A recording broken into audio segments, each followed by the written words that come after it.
Ini Assalamualaikum warahmatullahi wabarakatuh.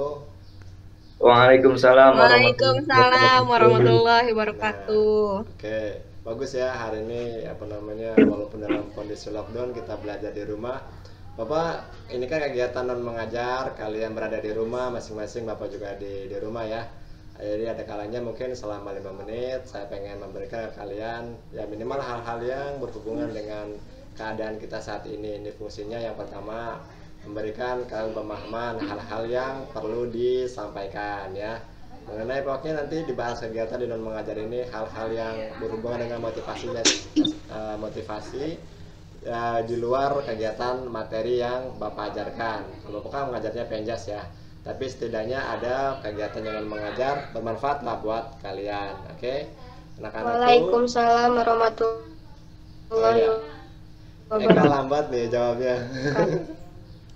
Sinyalnya Pak, Oh iya benar, videonya nggak apa-apa. Sinyalnya ininya Pak. Benar. delaynya terlalu lama. Delaynya sampai 2 jam ya, selesai baru jawab gitu. Oke, Bapak langsung presentasi. Di sini ada sebuah gambar ya buat kalian, Bapak bagikan. Bapak ini dari medsos ya, dari Google. Bisa kelihatan di sini gambarnya, kelihatan nggak? Nah, Kelihatan. kelihatan ya. Bisa kalian lihat gambarnya di sini, apa namanya ini ya? Ini semacam apa sih namanya, gambaran sketsa apa yang kita sedang alami di masa abad 21 ini ya. Sketsa di sini kan kalau bisa kalian amati, pertama di sini ada gambar buku, ada gambar komputer ya, ada gambar pesawat, ada tablet dan lain sebagainya. Di masa hubungannya Pak Bapak menampilkan ini apa hubungannya? Yang pertama itu keadaan dalam kondisi pandemi seperti ini ya, yang apa kita sedang alami saat ini, kita bisa membuat sebuah. Waalaikumsalam warahmatullahi wabarakatuh. Oh iya Kak, nggak apa-apa delay ya, nggak apa-apa itu. Yang penting nanti omongan saya ini baru nyampe 5 menit berikutnya gitu. Nggak apa-apa, lanjut aja ya. Eh, Terus lanjut yang tadi ya. Pada saat kondisi pandemi seperti ini, kita banyak sekali mengalami perubahan-perubahan kebiasaan. Perubahan kebiasaan itu ditandai dengan satu. Yang pertama itu dari pola mengajar. Ya Gak ya? Ega sudah merasakan sendiri gak ya? Ega pun waktu dulu sebelum Iya, Pak. lockdown, keadaan mengajar itu sifatnya itu tetap muka ya kan, bersama-sama kita apa namanya, di dalam ruangan kelas. Terus pada saat lockdown seperti ini, apa yang Ega rasakan dari segi pembelajaran nih? Belajarnya Ega seperti apa nih Kak? Rasanya itu Pak, belajar di rumah itu jenuh. Oh jenuh, itu yang dialami ya. Oke, jenuh gak ya? Mungkin akibat dari pola kebiasaan yang berubah gak ya? Yang pertama Ya, itu tadinya kita belajar di rumah, belajar di sekolah menggunakan papan tulis segala macam. Kalau sekarang pakainya kuota, pakainya HP, ya nggak? Itu ya yang jenuh ya.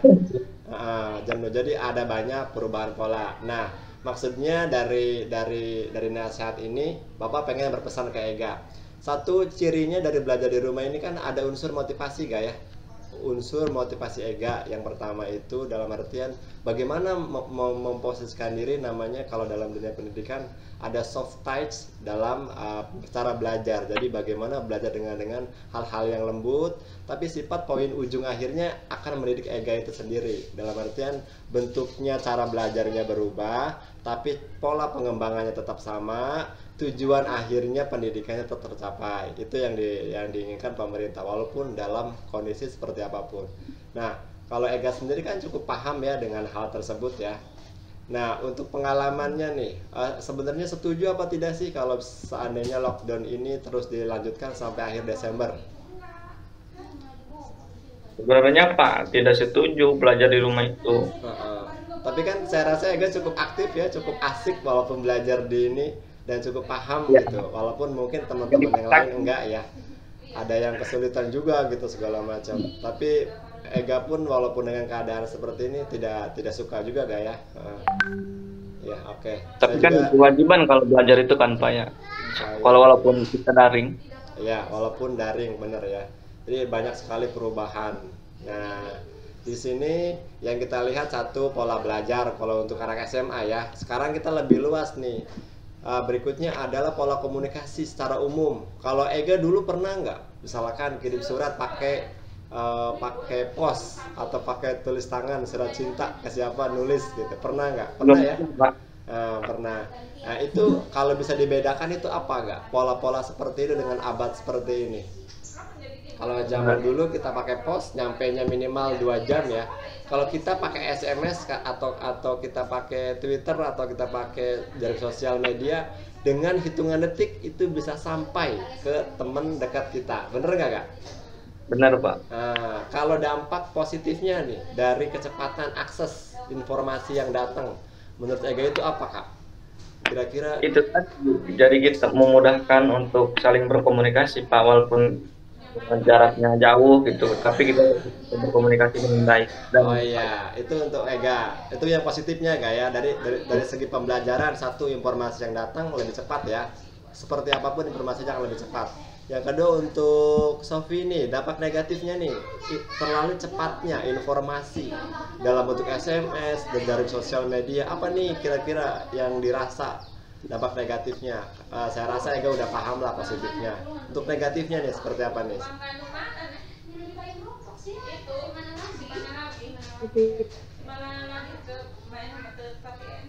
Negatifnya ya jadi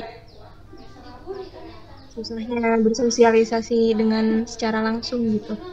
Oh iya, Pak. Jadi kita tidak bisa melihat mimik muka ya. Benar sekali. Dampak negatifnya kita cuma ngelihat bentuk-bentuk yang SMS terlalu cepat, tidak tahu ekspresi, apakah dia marah ataukah dia lagi kesel, seperti itu ya. Dan apa namanya akan jadi bahan yang negatif ya kalau di kalangan siswa nih, misalkan begini. Intensitas misalkan laki-laki PDKT ke perempuan itu akan lebih intens dengan mudah masuk ke handphonenya daripada lewat surat, bener nggak? Soalnya kita nunggu seminggu untuk balasan surat ya kan, kalau sekarang mah enggak, hitungan detik, bener nggak? Soalnya kamu lagi ngapain ini, dan itu dampak negatif yang sering terjadi pada siswa-siswa SMA, khususnya para lelaki yang mendekati lawan jenisnya dengan cara intens memberikan ini dan itu segala macam. Efek lainnya gitu kan, satu ya, dampaknya itu akan lebih mudah mereka melakukan kegiatan-kegiatan yang negatif, kayak janjian di mana yuk, hayu gitu kan, lebih cepat, kita ketemuan yuk, hayu lebih cepat, itu dampak negatif. Dan itu salah satu dampak-dampak yang memang harus dihindari. Dari forum ini, poin pertamanya satu, memberi pemahaman ke kalian bahwa belajar daring itu memang penuh kebosanan, tapi ada sesuatu hal positif dan negatifnya sama. Dan yang kedua adalah pola informasi yang terlalu cepat juga mengandung sisi positif dan negatif. Nah, poin solusinya harus disikapi secara bijak ya. Disikapi secara bijak apapun bentuk informasi yang masuk ke kita secara cepat. Nah, menurut Ega itu proses informasi disaring penyaringan informasi secara bijak itu seperti apa, Gak? Misalkan tiba-tiba Ega, saya kasih informasi A, B, C, D. Nah, bagaimana cara Ega itu untuk mencari sebuah informasi yang datang? Nah, biar nanti bisa berbagi. Biasanya untuk menyaringnya kita cari terlebih dahulu Pak kebenarannya, jangan langsung di-share ke mana gitu. Jadi kita harus cari dulu kebenarannya, apa itu benar apakah tidak gitu. Kadang kan banyak yang di-share di grup itu kebanyakan hoax gitu. Nanti kita share lagi kan nggak baik. Oh iya, oke ya. Bagus jawabannya ya. Jadi satu, mengecek informasi benar apa tidaknya. Untuk Sophie mungkin ada tambahan bagaimana mengecek informasi yang datang ke kita ya, yang kamu rasakan aja. Sophie kan mungkin ada pengalaman ya, ada nggak? Ya mungkin lebih sama sih, cari tahu dulu informasinya yang memang informasi itu tuh benar-benar asli dan memang tidak hoax gitu. Bisa juga dicari di web-web yang memang itu sudah asli informasinya. Ya, oke, luar biasa ya. Pertama, hati-hati dengan hoax, bener tuh kata Sophie. Informasi salah satu yang cepat beredar adalah hoax ya, hoax. kita Bisa bohong. kita berada di mana tiba-tiba ada informasi apa gitu kan, ternyata itu bohong-bohongan doang ya. Berhati-hati dengan itu. Dan itu pun termasuk pada dunia pendidikan ya, berhati-hati juga. Ada isu-isu ini dan itu, ini dan itu. Fokus pertama kalian apa? Belajar, menambah ilmu, pahami berbagai macam bidang ilmu, ya nggak? Bener kan? Nah, kalau informasi yang untuk siswa yang kurang ke kalian bermanfaat, udahlah abaikan saja. Isu ini, artis ini begini, ini Korea lagi booming segala macam, informasi itu sangat cepat. Sekarang siapa tuh yang lagi populer, ini siapa yang band Korea itu Siapa, yang Pak? sekarang lagi trending BTS. BTS segala macam, itu informasi apa sih, kan nggak penting ya. Dalam artian begitu, lihat cukup tahu, ya udah abaikan. Toh sekarang tugas kalian selama lockdown belajar dan mencari ilmu pada saat proses pembelajaran daring, itu aja cukup, bener kan?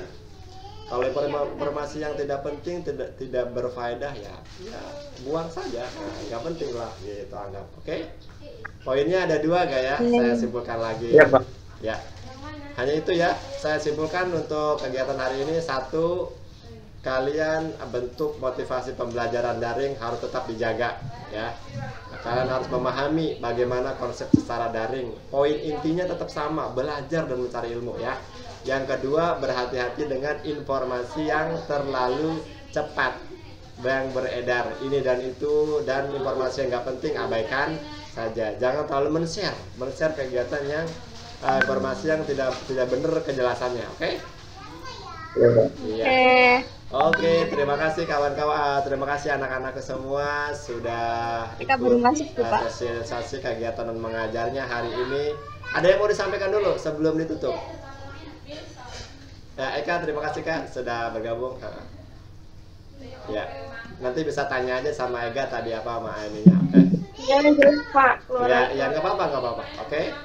Untuk Ega disampaikan lagi mungkin cukup? Itu Pak mungkin. Oh iya, untuk Sophie cukup? Oke, terima kasih. Eka, terima kasih Kak ya. Ya. Iya, Pak. Oke, Bapak Heri Ya. sampai sini. Assalamualaikum warahmatullahi wabarakatuh. Silakan boleh meninggalkan. Waalaikumsalam warahmatullahi